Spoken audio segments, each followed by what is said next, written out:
Isinagawa ngayong araw ang second quarter national simultaneous earthquake drill bilang paghahanda sa pagtama ng malalakas na lindol. Inilunsad din ng Office of Civil Defense ang National Contingency Plan para sa oras ng sakuna.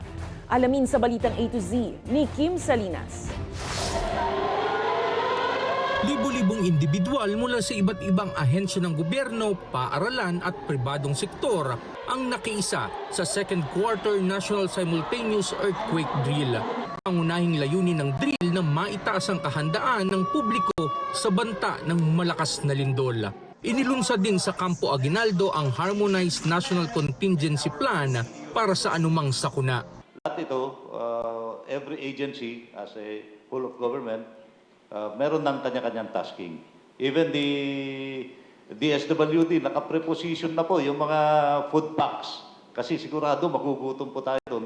Ayon sa Office of Civil Defense, mahalaga ang regular na pagsasanay upang maiwasan ang pinsala at mabawasan ang mga casualty sakaling tumama ang tinaguriang The Big One. Pero inamin ng OCD, We could say that we are prepared. But then we continue to improve our preparedness. Marami pa tayong kailangang gawin. Quick response ng ating mga search, rescue and retrieval. We need more equipment. We need more responders. So that's why we continue to train responders coming from different agencies and even from the community.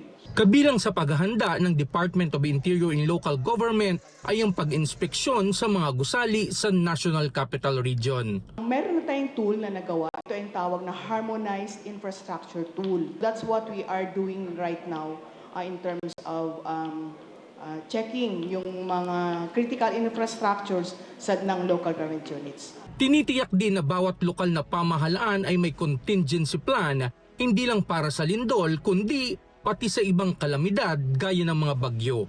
Nagbabala naman ang Philippine Institute of Volcanology and Seismology na seryosohin ang mga tsunami warning sa mga coastal area ng bansa. Nakita natin yung mga kababayan natin, nakita na nga nila na nag-receive na yung dagat, kumukuha pa ng cellphone ang binibideo pa.